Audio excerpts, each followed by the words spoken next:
I'm Christian Wolmar, and this is Calling All Stations, the podcast that keeps you up to date with all the latest transport issues. And with me is Mark Walker of Cogitamus. Hi there, Mark. Hello, Christian. In this episode, we're going to be looking at the announcement of the headquarters of Great British Railways. We're then going to be exploring the issue of road safety in Great Britain. We also have an interview that you recorded at the parliamentary reception of the Urban Transport Group. And then in your thought from the departure lounge, we're going to consider possible names for the individual lines comprising the London Overground system.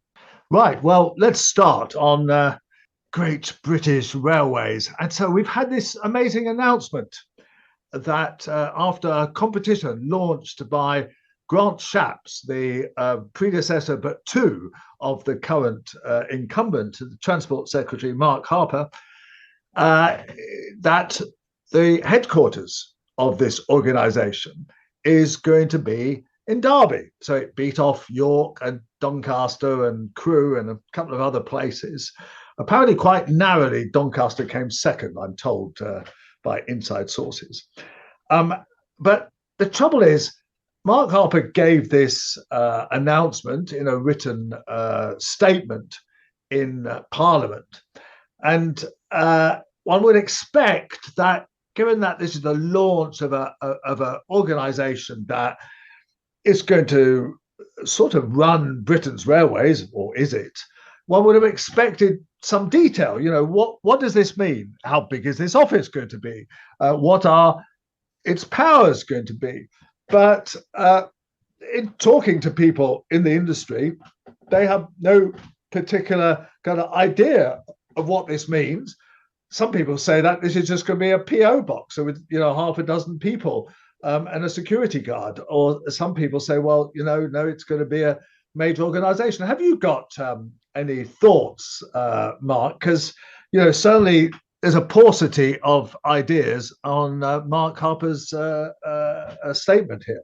I think, first of all, I'd say congratulations to the great city of Derby on winning the competition. And it is undoubtedly a preeminent railway city in the UK.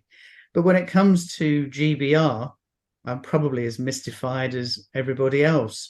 You might recall that when the William Shapps plan for rail was published almost 2 years ago, my company, perhaps rashly or with some optimism, launched a news service called Rail Legislator, which was going to describe how the William Shapps plan for rail was implemented through an act of parliament. And although we were able to produce a number of briefings on some aspects of the process of setting up Great British Railways, we're still minus any legislation at all.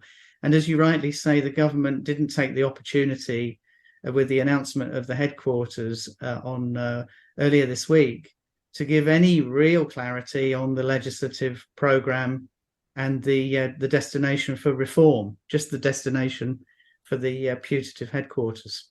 No, indeed. I mean, I thought about this, and I was talking to people at the reception of Urban Transport Group, and there are quite a lot of railway people there, and discussing them. For example, I was talking to somebody who worked for a rolling stock company, and I was saying, well, do you know if this organisation is going to organise the rolling stock? Because, of course, in the old days, British Rail used to organise the rolling stock around the whole railways, as you know. And so what would happen is that they would have some time expired stock, or they'd want some new stock somewhere, and they'd cascade kind of stock from one area to another. And nowadays that's very difficult to do because you have to involve all the different stakeholders, the leasing companies, the various operating companies, and of course the Department for Transport and ministers and whatever. And it's quite a difficult thing to do. So I said, well, is this something that Great British Railways is going to organise? Because that would be a good rationalisation. And the chap I was talking to said, no idea, absolutely no idea of how it's going to work. And who's going to procure the rolling stock or who's going to make the decisions or anything. So that's one thing. Another thing was fares. I mean, gosh, Mark, we've discussed fares a bit before on this podcast, but it is so complicated and so difficult to get fares. I mean, I bought some fares, some tickets the other day to go to Birmingham on Chiltern Railways, and even that, it's just one line up to Birmingham. Even that kind of offered me all sorts of things, and I had to make decisions and so on, and absolutely kind of hopeless. And this is one of the flagship elements of the William Shapp's plan for rail, and the reform programme was to be a fares reform and the suggestion really of some kind of simplification. But although there have been various conferences and webinars that have suggested that something is happening, there's been no material difference to passengers in almost 2 years. And you can't help thinking that if the product was easier to buy and less terrifying, in fact, to buy, then we might actually be seeing even more people coming onto the passenger system. No, you're absolutely right. Even me, with all my experience of the railways, I'm always slightly worried I'm going to click on the wrong button. And Mark, we have to remember that the Great British Railways Transition Team employs not 100, not 200, but 235 equivalent full-time employees. That's 235 people who are working on this stuff. And, we have had precious little to show for it. I mean, really kind of, we are no further forward. And I somewhat suspect that there's kind of big rows going on inside the Department for Transport between the various players. I mean, the other thing, the last thing to mention, though, I mean, we could mention many, is the contracts themselves. I mean, are we any the wiser of, how this is going to work? And are they going to force all these operations to be privatized in the way that the original rail privatization legislation did in 1993? Or are they going to have a mixed economy? What is going to happen to all this? It's certainly the presumption seems to be under the present government that the passenger service contracts, as they will be known, will be offered to the market with a competitive process to select the operators. But you can't help wondering whether anybody would actually be interested in bidding for them, given that they appear to be so constrained in terms of their remit and their levels of commercial freedom. And if you accept that, and not everybody does, of course, but if you accept that private sector operators do bring a degree of entrepreneurship and marketing skill to these kind of businesses, they don't appear to be being offered very much scope to deploy those skills in the way that the passenger service contracts are currently being configured. Well, let me give you a nice little example of that, and the fact that maybe the private sector is not this kind of wonderful organization. Now, we haven't mentioned the fact that the other big news of the week, of course, was that Avanti has been given another 6 months despite its appalling record on the West Coast Main Line. And I believe there was cheering in the streets of Birmingham and Manchester at this news. I somewhat doubt there's more likely to have been scenes like we've seen in Paris over the last few days on the streets over that news. But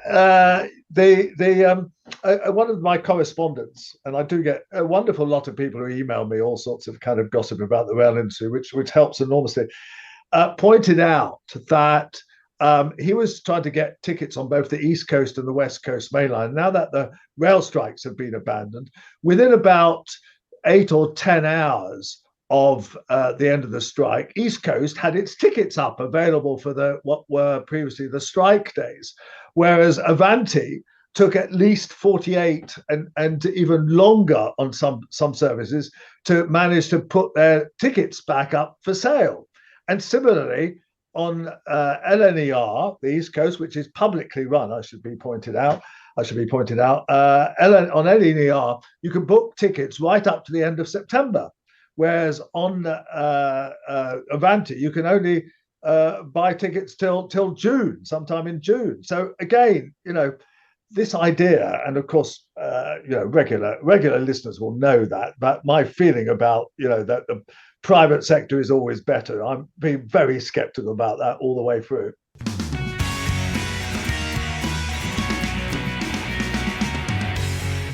Christian, you picked up an interesting story in the Times this week relating to road safety.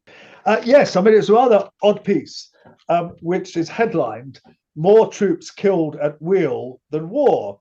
And what it writes about is the fact that more British soldiers die in car crashes than on the battlefield, according to the Ministry of Defence.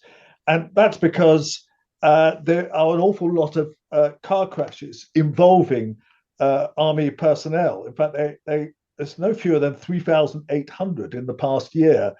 And the report says that soldiers are at a 50% increased risk of dying in a traffic collision compared with a member of the public. Now, part of this, of course, is that they're mostly young men who we know have a higher rate anyway. They often have to drive long distances, probably, often quite tired between various places.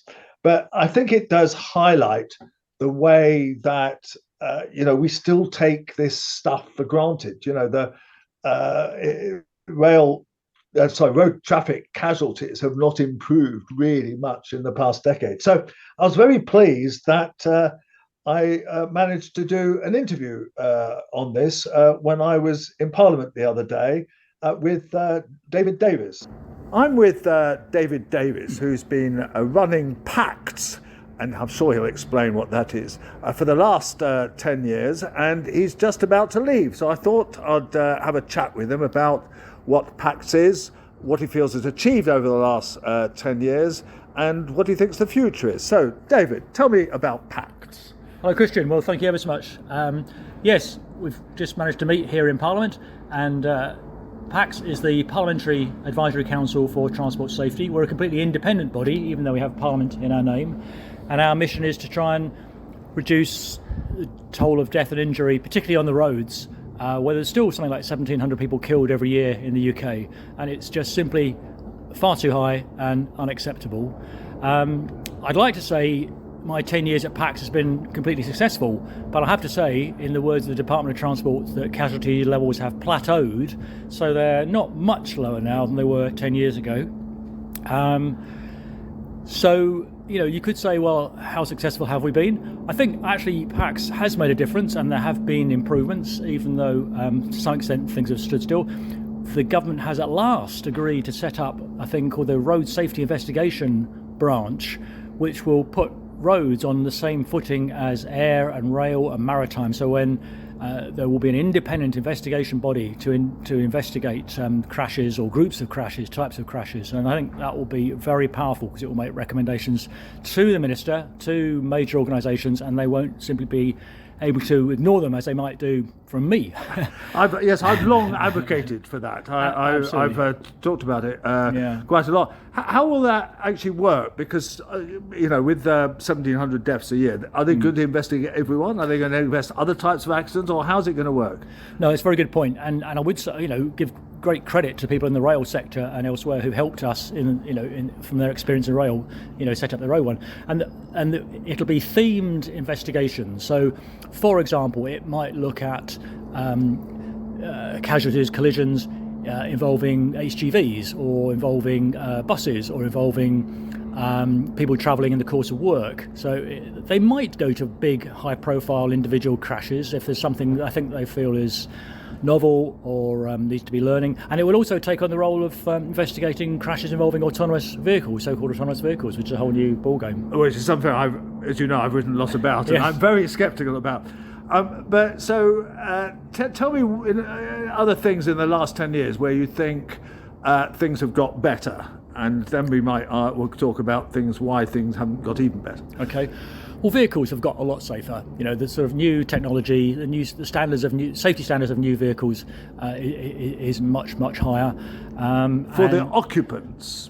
Well, yes, for the occupants, but actually The way that has moved now is to consider the other road users as well. So, for example, here we are in London, partly due to all credit to Transport for London, they've introduced new direct vision standards for lorries, so to make it easier for lorry drivers to see pedestrians and cyclists around them. So right. I think we are starting to see more and more focus on other road users, and even in things with cars. Many new cars now will have autonomous emergency braking, so it will detect a pedestrian that steps out in front of a car, and if you're going at the speed limit, hopefully it will bring you to a safe stop.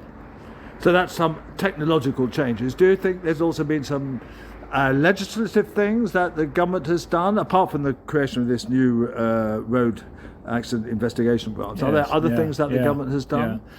Yes, there are. I mean, they've introduced new legislation and technology to detect drug driving. So that's been really helpful, and sadly we are learning that there's a hell of a lot of drug driving going on, and it may be accounted for the same number of deaths on the road as drink driving. Something like 200, maybe 300 a year. Oh, really? Right. So that's a legislative change backed up by technology, and then not quite legislation, but the new iteration of the Highway Code. Yes, has that helped?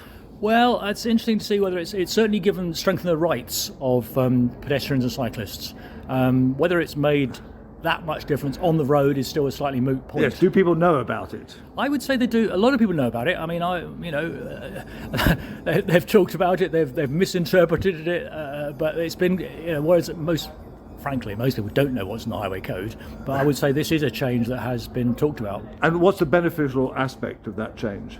Well, it strengthens the rights of vulnerable road users, and the message to motorists is, if you're on a heavier, faster car which presents or a lorry, not just cars, which presents a threat to more vulnerable road users, you need to take extra care. It's not to say everyone shouldn't take care, but the weight is put more on the person with a dangerous vehicle. Absolutely. So, looking forward, what hasn't changed and what needs to change in order to bring that toll down? Because, okay, it's plateaued, but it hasn't gone down. No, it hasn't gone down nearly as much as it could and should do. And the UK's got some tremendous skills and technology which we're just not capitalising. So, first of all, the government's got to get behind it. The government's frankly, has not had casualty reduction targets for the last over 10 since 2010, more than 10, and that has coincided with a period of casualties not going down. Now, that's interesting. The Tory government took away. They did. The Labour government had casualty reduction targets, and the Tory government before that. Right. So yes. So and what was there? Why did they do that? Well, we were coming out of the recession, the 2008-9 recession. There had been rather an obsession with targets under Gordon Brown, right. And there was a bit of a backlash. But I think 13 years on, it's time they restored that and made it absolutely clear it's not acceptable to kill and injure that number of people every year. So I think that's the first thing. That's a strategic. And have they talked about bringing that back in? They are talking about publishing what they're calling a road safety strategic framework. And right. I'm going to retire before it happens. But whether it will have targets, I rather doubt. But I think. They are moving in the right direction, we hope, but they're going to back it up with actions. So that means investing in the road network, making the road network safer, more high quality segregated cycle routes and crossings for pedestrians. They're going to give the police more resources. So Home Secretary has just included roads policing in something called the Strategic Policing Requirement, which sets out the sort of highest level priorities on which police forces must resource and must participate, and for the first time they've put roads policing in that. So that's an encouragement. We can go build on that. We used to be at the forefront of vehicle safety regulations. Since we left the EU, we have not adopted those new regulations. Oh, is that right? Yeah, I mean regulations which we helped develop. Right. I went to the consultation here in London on behalf of the EU. It's ridiculous, and then we've not implemented them, and the government's saying, well, perhaps we'll do something slightly different, and I don't know what's different about UK motorists or UK cars. So that means the regulations concerning car safety. So if we produced a car here, exactly, we would probably have to conform with the EU anyway because the safety standards. Well. If we don't bring in the regulations, we don't have to. Right. But if we want to export it to Europe, yes. we absolutely do. Then the UK automotive industry doesn't want different standards, sort of, we'll introduce 12 out of 15 of them or something like that. It's just not, it's not helpful to them. Right. And I think there is a bit of, politics going on there. Can we find a Brexit benefit rather than a road safety criteria? And last, has the mix of people killed on the roads changed? Are there more passengers or more pedestrians, or is it pretty much the same?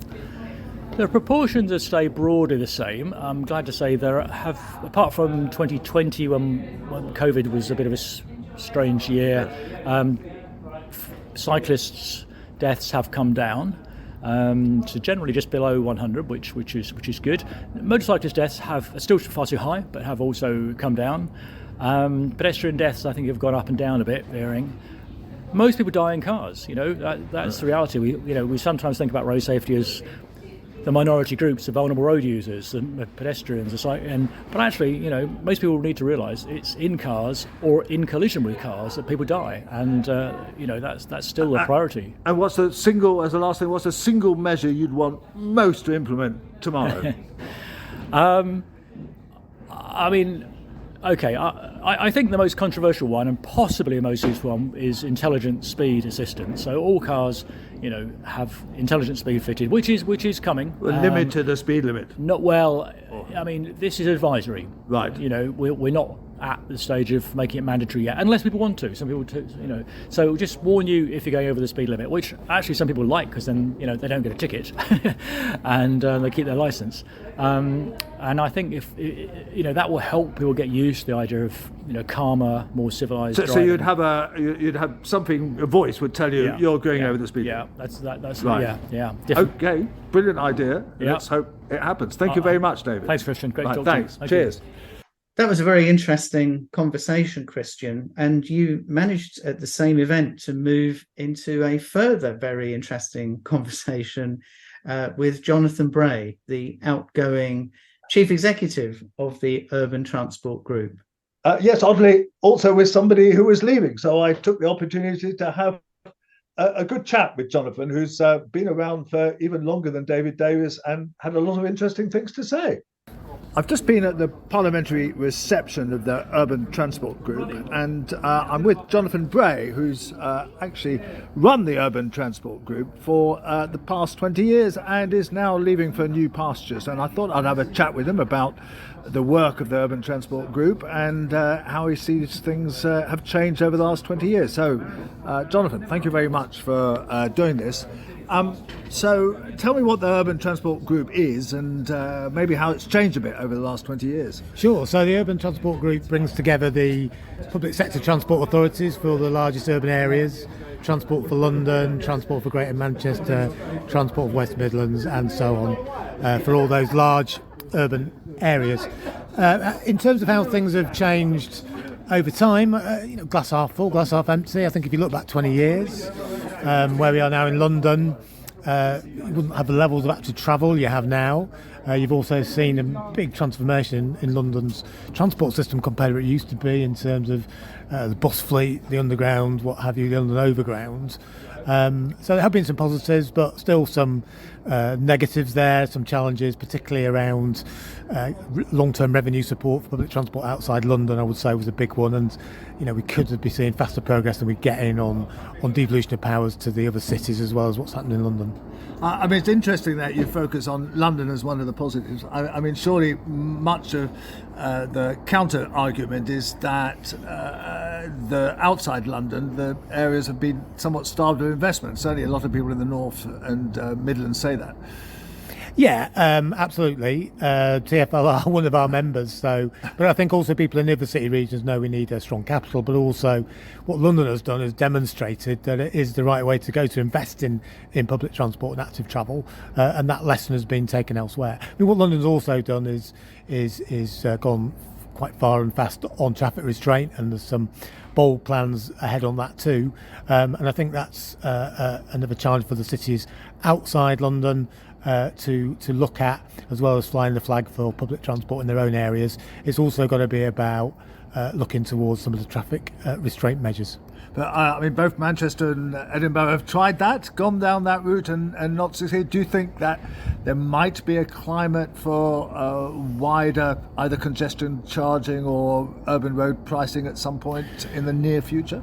Well, we have got workplace parking levy, famously in Nottingham, which was bitterly opposed at the time, but no one's opposing it now, and it has generated the funding to help Nottingham probably be the most outstanding city that we have in England in terms of what it's achieved in transport, its public transport share, and what it's done there. And we've also got charging for private cars on the clean air zone in Birmingham, which was quite a bold step, and also of course got a lot of opposition. But I think there's more to go. I think one of the things that's interesting about London and might set a precedent elsewhere if it happens is, could we get to a position in London where you have an app where you pay for your road use, but also you pay for your public transport use. You can get information and advice on the active travel alternatives.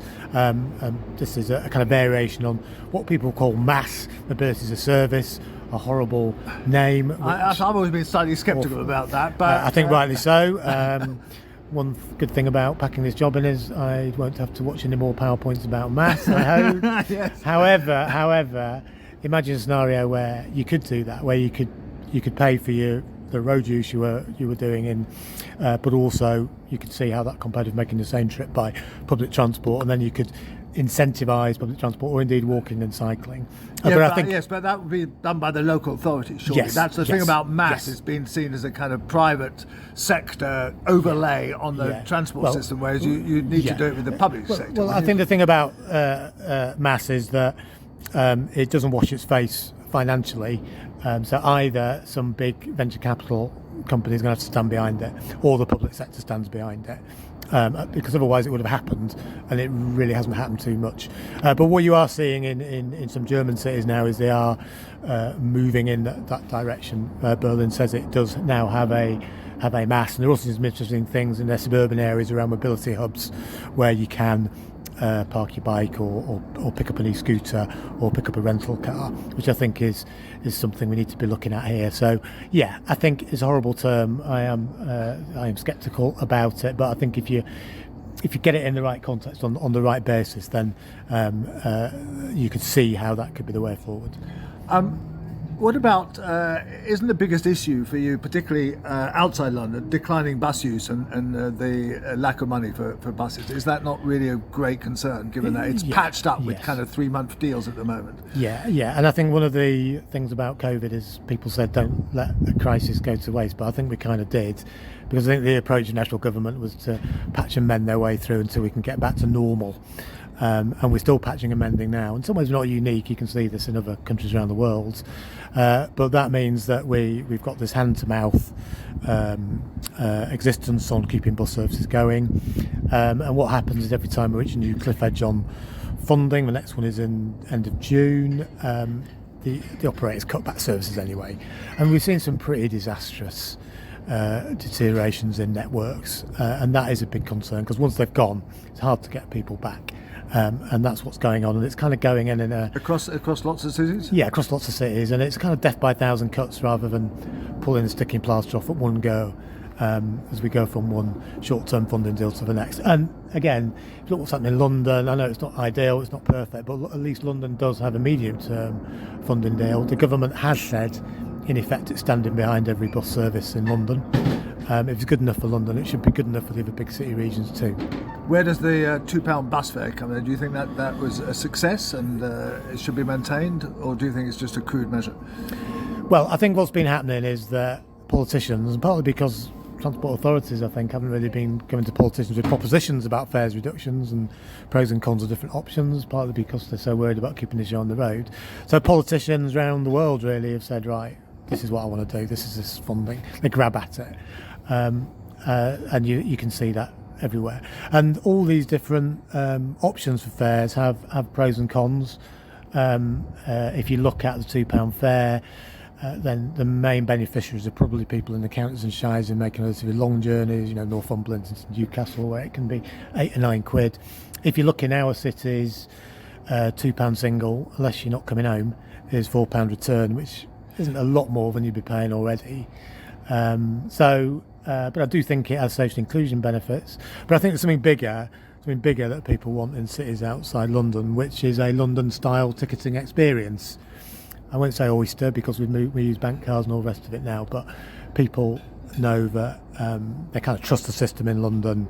They know it's one network, one brand, one ticketing system. Yeah, surely. And that's what credit cards. Bank cards are the future for that, not an Oyster type system. No, which is why I said a London-style ticketing experience. So yeah, it's phone apps, it's bank cards and plastic cards as well, and some people still may want to use cash. But we're some way off that.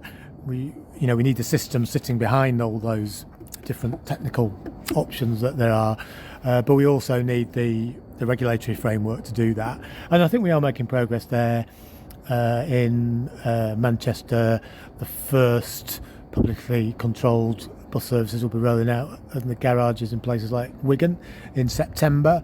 That will roll around the whole of Greater Manchester. Liverpool are following on the heels, which means that when you get off at Manchester Piccadilly or Liverpool Lime Street, it will start to look and feel a bit more like London. It won't be red, it will be yellow, there won't be a tube and that kind of thing, but you'll have one network, one brand, one ticket, and that's, we used to have that in the old days. Yes. It's not rocket science, but that's at last it looks like we're heading back there, and that's a huge breakthrough, and I think it'll have quite a big impact when it finally starts happening this autumn. Labour is saying that they might allow councils to have new bus companies. Is that something that you think would help too? Yeah, I think it should be part of the mix, the ability to have municipal bus companies. I think the municipals we have are a mixed bag, but there are some brilliant ones. Edinburgh, I think Lothian, I don't know, Christian, if you've used the bus as much in Edinburgh, but a bit like London, everyone uses them. Right. I've never been on one that's dirty. They always feel brand new. It's a simple system, and it's smart. So that's a really good municipal. Nottingham is good too. Reading is good. So municipals can be part of the mix. I think the challenge comes when you try and insert them within a wider deregulated system or a franchising system, because then you're in a position where the municipal has to bid like everybody else. Yes.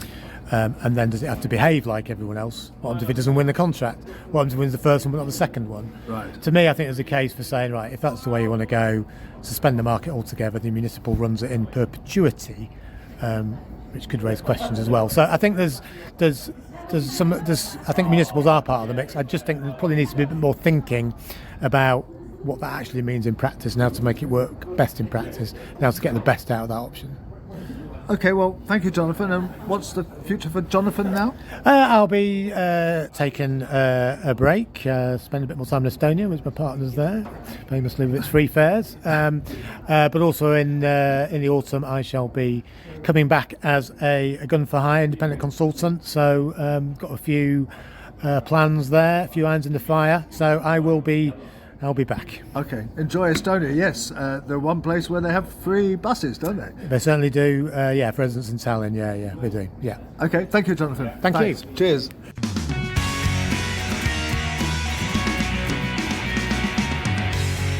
Here's Christian's thought from the Departure Lounge.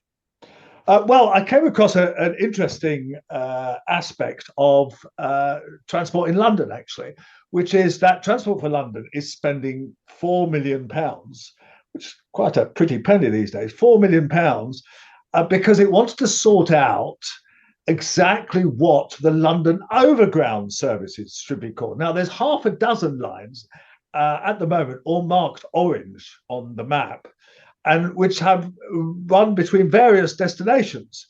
So there's one from Euston to Watford Junction. There's one between Stratford and Richmond, and so on. And they're all called London Overground, and they're all orange on the map.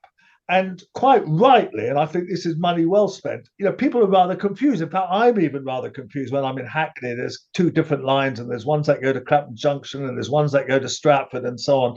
And it is very confusing. So the idea is to give them names, but then there's a real problem because what sort of names do they give them? I mean, do they say the Barking line or the Richmond line or the Watford Junction line? I think that's probably problematic.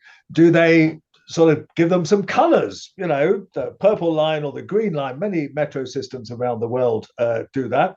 Or maybe they could call them by flowers, daffodil or bluebell or whatever. And so I thought, well, if any listeners to this podcast have any ideas for that, please do contribute it, email me or whatever, and send it in, and maybe we'll kind of put those to Transport for London. So thank you for listening to this latest podcast. I hope you enjoyed it, and please do come back to it next time.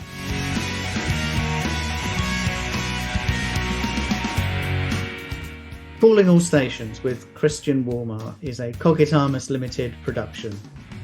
If you've enjoyed listening to our podcast, please give us a 5-star rating with whichever podcast platform you use.